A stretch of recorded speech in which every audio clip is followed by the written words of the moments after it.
Assalamualaikum warahmatullahi wabarakatuh. Salam Indonesia. Para mahasiswa Institut Sains dan Teknologi, saya Kolonel Sus Dr. Andes Mardoto, MT, dosen Akademi Angkatan Udara. Pada kesempatan ini, bersyukur mendapat kepercayaan dari pimpinan IST Akprin untuk mengisi materi bela negara dalam rangka orientasi mahasiswa baru IST Akprin Yogyakarta tahun akademik 2020-2021.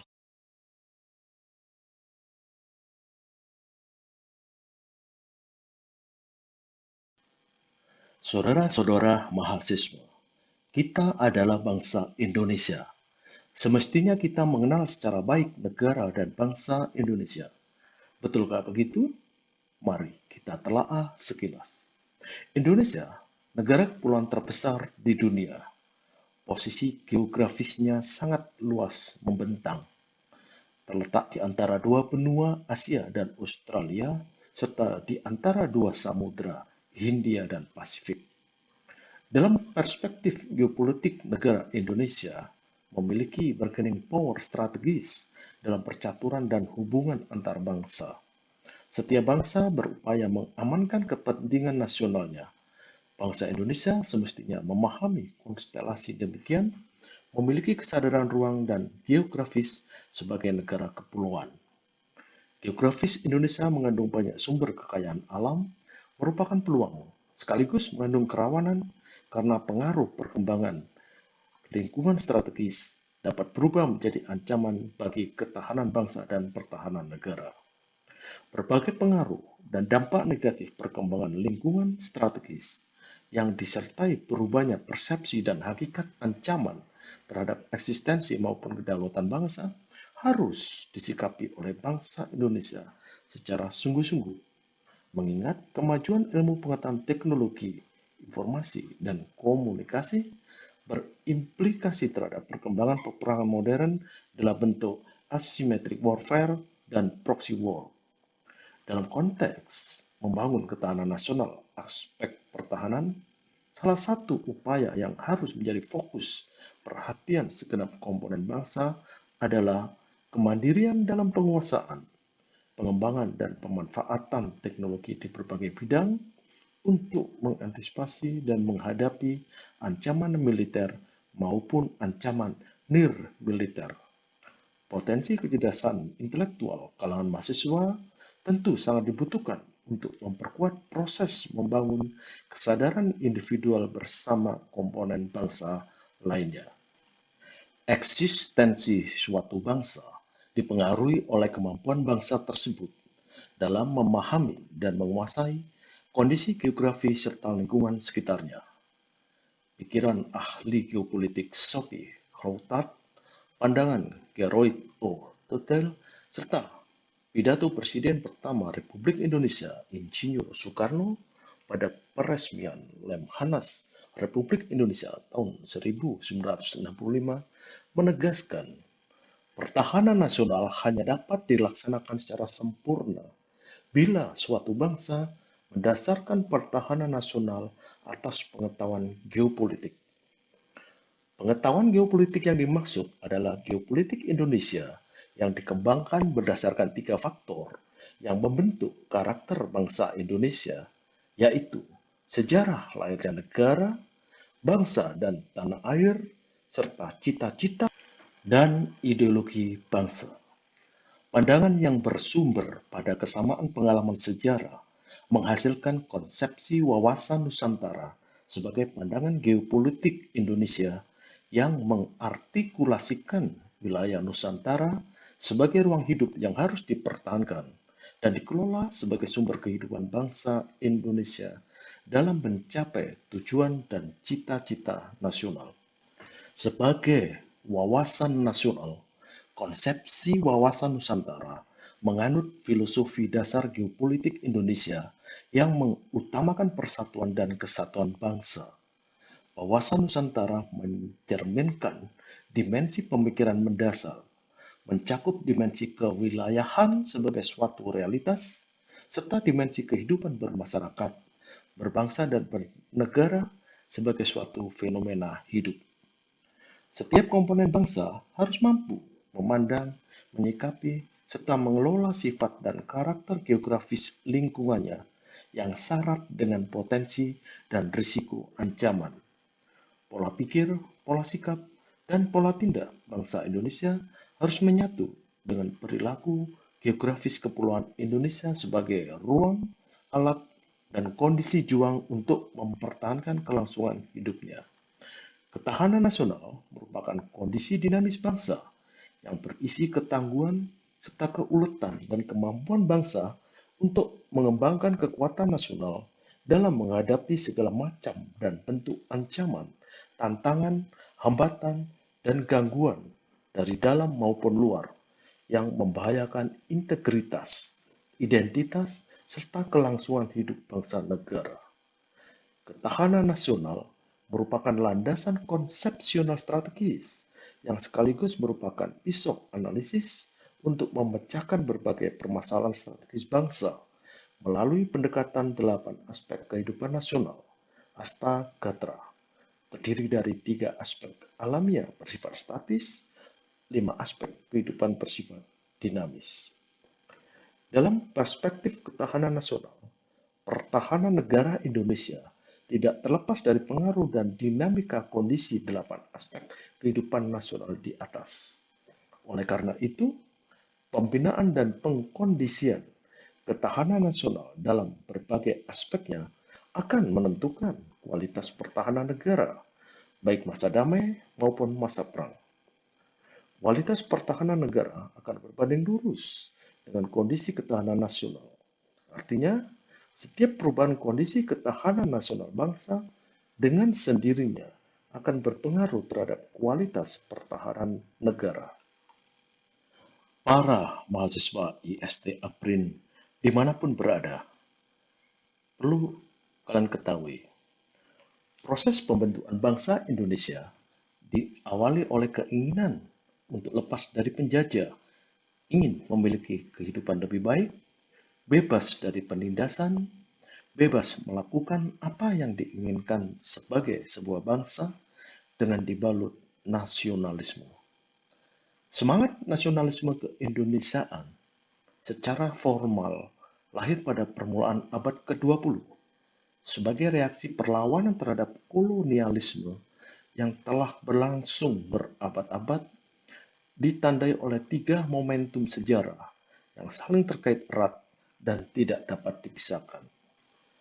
Semangat nasionalisme Indonesia berpijak pada sistem nilai dan pandangan hidup bangsa Indonesia. Hal ini tercermin dalam pidato Bung Karno 7 Mei 1953 di Universitas Indonesia yang intinya, pertama, nasionalisme Indonesia bukan nasionalisme sempit, chauvinisme, tetapi nasionalisme yang mencerminkan peri kemanusiaan. Kedua, kemerdekaan Indonesia tidak hanya bertujuan menjadikan negara yang berdaulat secara politik dan ekonomi, tetapi juga mengembangkan kepribadian sendiri atau kebudayaan yang Bhinneka Tunggal Ika. Jika kita kaji lebih dalam, terdapat 5 unsur yang membentuk nasionalisme Indonesia. Para mahasiswa baru IST APRIN, salah satu tantangan globalisasi yakni meningkatnya persaingan secara eksponensial, di mana teknologi telah membuat satu negara harus berkompetisi dengan negara lain melalui inovasi dan efisiensi mengedepankan kualitas. Di tengah semakin rumitnya wujud ancaman yang berkembang saat ini, potensi ancaman tidak lagi bersifat fisik. Invasi dalam bentuk pengerahan kekuatan militer tidak lagi menjadi pilihan bagi negara-negara yang memiliki kepentingan atas negara lain. Ideologi politik, ekonomi, dan budaya kini merupakan pilihan banyak negara untuk memaksakan kepentingannya dan menaklukkan negara lain. Dampak yang ditimbulkan oleh ancaman nirmiliter ini ternyata menyentuh hampir seluruh sendi-sendi kehidupan bermasyarakat, berbangsa, dan bernegara di perkotaan dan di pedesaan. Dunia dihadapkan dengan perang yang dilakukan oleh pihak ketiga tanpa keterlibatan pihak yang berkepentingan. Proxy war. Hal ini dilakukan oleh pihak berkekuatan besar untuk menghindari konfrontasi langsung dan menghindarkan terjadinya perang terbuka. Andrew Mumford menyebutkan bahwa ancaman perang siber kian membesar di masa depan, seiring dengan intensnya penggunaan teknologi siber dalam kehidupan sehari-hari. Dunia cyber kini menjadi sarana dan arena berperang yang melibatkan banyak pihak, tanpa dibatasi oleh teritorial fisik negara. Transformasi bentuk ancaman ini perlu disadari oleh bangsa Indonesia, mengingat resikonya semakin kompleks.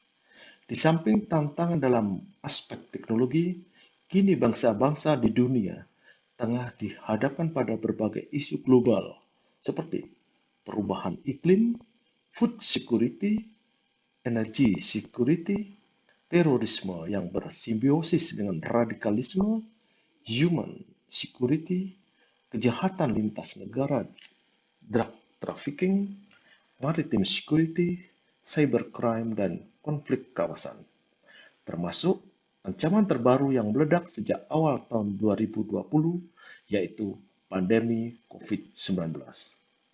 Kompleksitas dampak yang ditimbulkan menjadi negara tidak lagi menjadi satu-satunya elemen yang bertanggung jawab untuk menghadapinya.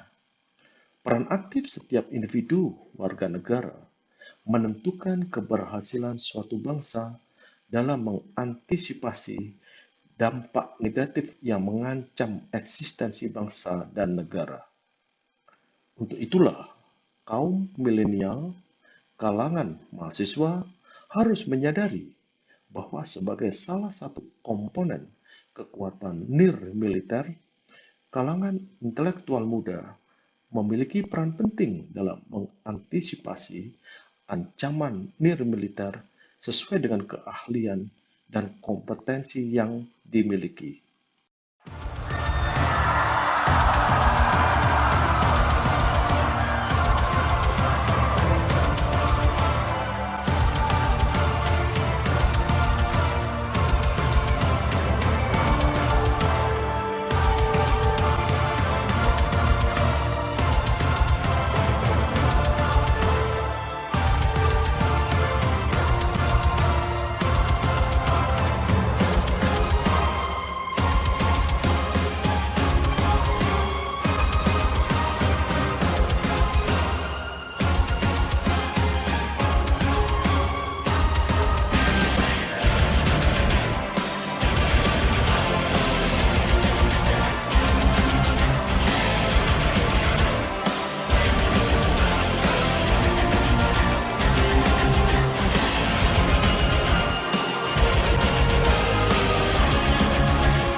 Kita memahami nasionalisme itu bersifat fluktuatif, karena salah satunya adalah munculnya tantangan globalisasi. Globalisasi sesungguhnya sudah ada sejak berabad-abad yang lalu, di mana warga negara antar bangsa dan pemerintahan antar negara saling terhubung, saling membutuhkan, saling bekerja sama dalam bidang banyak hal, ideologi, politik, ekonomi, sosial, dan budaya. Tidak mungkin satu negara membebaskan diri dari negara lain hidup dalam kotak atau tempurung. Para mahasiswa, perkembangan ilmu pengetahuan teknologi komunikasi dan informasi memperkuat pengaruh dan dampak dari globalisasi terhadap negara-negara dan antar negara. Sementara kita tahu, negara-negara maju makin mencengkeramkan kekuatannya dengan perkembangan tersebut terhadap negara-negara yang sedang berkembang atau negara-negara terbelakang. Karena ketidakberdayaan. Cengkeraman itu bisa mengakibatkan nasionalisme terganggu. Jika wawasan kebangsaannya tidak baik dari warga negara tersebut, tentu akan mudah mempengaruhi bagaimana suatu negara akan mengalami situasi ketergantungan, tidak independen, kemudian terbuka. Jadi, kalau kita melihat globalisasi, bukan berarti kita takut atau Anda takut dan tidak berbuat. Lakukan, ikuti perkembangan globalisasi, termasuk perkembangan teknologi, komunikasi, dan informasi. Pelajari. Dan rengkuhlah ilmunya untuk negara ini. Sehingga kita bisa bersaing, berkompetisi, bekerja sama. Sehingga bisa kita pada tataran yang seimbang berhadapan dengan negara lain. Para mahasiswa Akprin, dimanapun Anda berada, ada satu pertanyaan yang sering saya terima. Bagaimanakah cara saya sebagai mahasiswa bisa melakukan bela negara pada masa damai ataupun masa perang? Untuk menjawab hal ini, tentu kita harus merujuk pada dasar-dasar keikutsertaan warga negara dalam pelaksanaan bela negara. Kita bisa menemukan di Undang-Undang Nomor 3 Tahun 2002 tentang Pertahanan Negara. Juga di Undang-Undang Nomor 23 Tahun 2019 tentang pengelolaan sumber daya nasional untuk pertahanan negara. Setidaknya ada 4 jalur yang bisa kita ikuti dalam implementasi bela negara dalam kehidupan kita keseharian. Yang pertama, pendidikan kewarganegaraan secara formal di kampus atau non formal di lingkungan masyarakat. Yang kedua, pelatihan dasar kemiliteran secara wajib yang saat ini sedang direncanakan oleh Kementerian Pertahanan dengan Kementerian Pendidikan dan Kebudayaan untuk menerjemahkan bagaimana bentuknya pembinaan kesadaran bela negara di lingkungan mahasiswa di kampus. Kemudian yang ketiga, bisa dengan cara pengabdian sebagai prajurit Tentara Nasional Indonesia. Untuk sebagai mahasiswa, Anda bisa mengikuti masuk menjadi prajurit TNI nanti setelah lulus. Silakan. Kebanggaan ada di sana.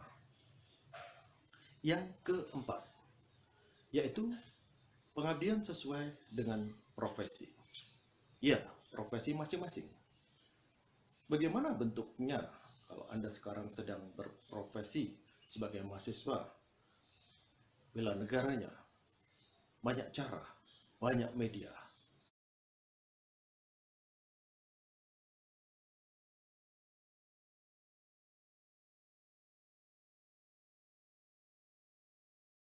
Bela negara itu wajib ya, hak ya.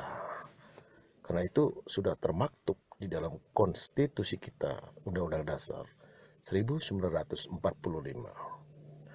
Hak berarti itu kita merupakan kehormatan karena kita mendapat hak untuk membela negara Republik Indonesia ini. Namanya kehormatan, biasanya kita akan berusaha untuk menjaga semaksimum mungkin. Kewajiban, ya, karena kita warga negara Indonesia.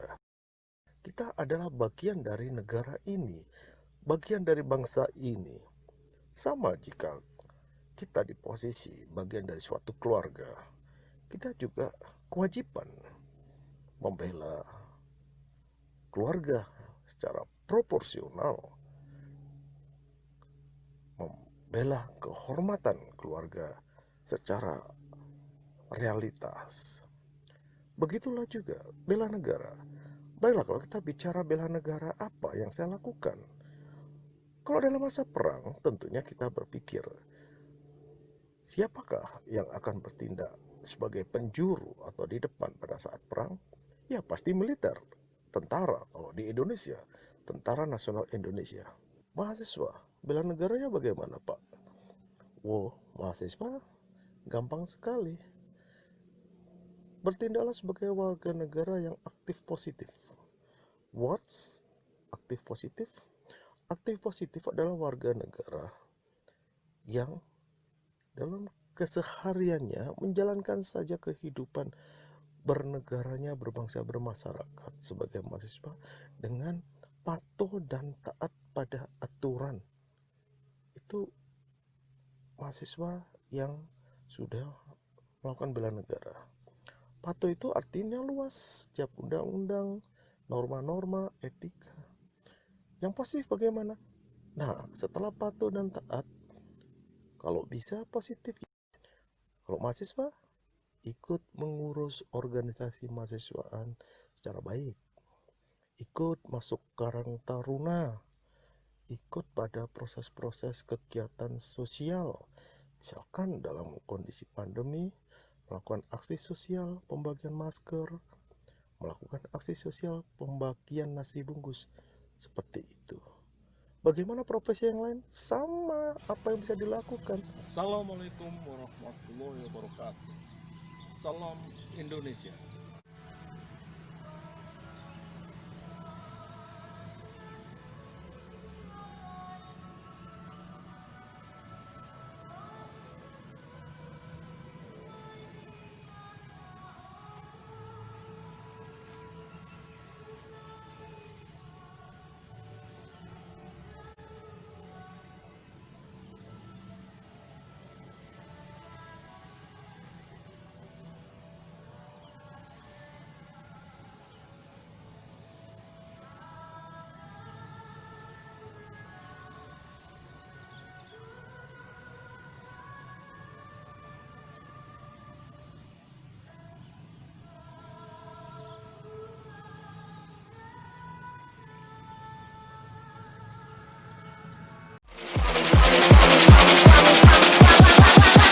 While me do my two-step.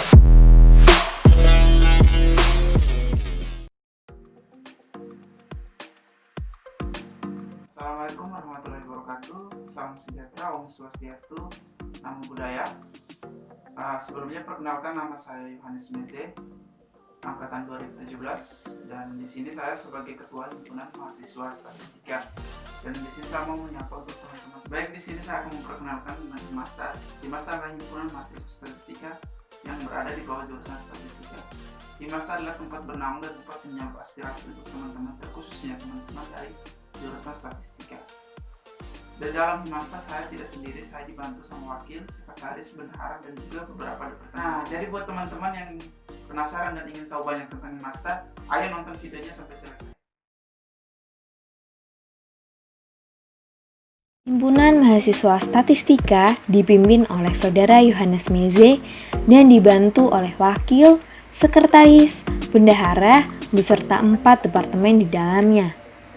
Departemen pertama ialah Departemen Humas, yang membantu administrasi dan birokrasi dalam Himasta. Di dalamnya terdapat 2 biro, yaitu Biro Advokasi dan Biro Eksternal. Biro Advokasi membantu administrasi di dalam institut dengan program kerja EZON untuk memperkenalkan jurusan statistika kepada mahasiswa baru, evaluasi setengah periode atau disebut dengan Britalk, dan sidang umum. Sedangkan Biro Eksternal membantu administrasi di luar institut. Himasta telah bergabung dengan organisasi yang mengikat himpunan statistika dan matematika di seluruh Indonesia yang disebut dengan IHMSI. Adapun program kerja dari Biro Eksternal yaitu donor darah, studi ekskursi, dan temu rutin pengurus IHMSI. Selanjutnya adalah Departemen Litbang, Penelitian dan Pengembangan. Terdapat 3 biro di bawah departemen ini, yaitu Biro Pengkaderan, Biro Saintek, dan Biro Estimator. Program kerja yang dijalankan oleh Departemen Litbang antara lain sosialisasi pembekalan studi statistika atau SPSS, Olimpiade Matematika tingkat SMA, MA, SMK sederajat, Station atau program olah data, Prosista, Statistika Road to UAS, dan seminar statistika. Departemen ketiga adalah Departemen Rumah Tangga yang bertujuan untuk menjaga nilai kebersamaan, kekeluargaan, dan keharmonisan dalam Himasta, serta menjadi media untuk menyalurkan kepedulian terhadap sesama yang membutuhkan melalui berbagai kegiatan sosial. Selain itu, dapat menjadi wadah bagi seluruh anggota Himasta untuk mengembangkan minat dan bakatnya. Departemen Rumah Tangga terdapat 2 biro di dalamnya, Biro Sosial dan Biro Minat Bakat. Adapun program kerja yang dilaksanakan adalah Touring dan Baksos, HUT Himasta, Gradista atau Graduation of Himasta, Nobarsta, Varians, Kelompok Akustik Statistika, Tarista, Kelompok Tari Statistika, PSS, Paduan Suara Statistika, dan G-Square, Kelompok Futsal Statistika. Keempat yaitu Departemen Dana Usaha yang bertugas untuk menambah dana kas himpunan dengan berbagai proker yang dijalankan. Departemen ini memiliki beberapa program kerja yang dapat menambah penghasilan himpunan, di antara lain Grafika Production, dan Nusel, Kantin Stat, Sampah Sel, dan terdapat beberapa kerjasama dengan jurusan. Di sini saya sebagai ketua himpunan mahasiswa statistika, dan di sini saya mau menyapa untuk teman-teman semua, selamat datang di kampus IST April, terkhususnya untuk teman-teman dari jurusan statistika. Salam Himasta. Statistika untuk Indonesia bebas.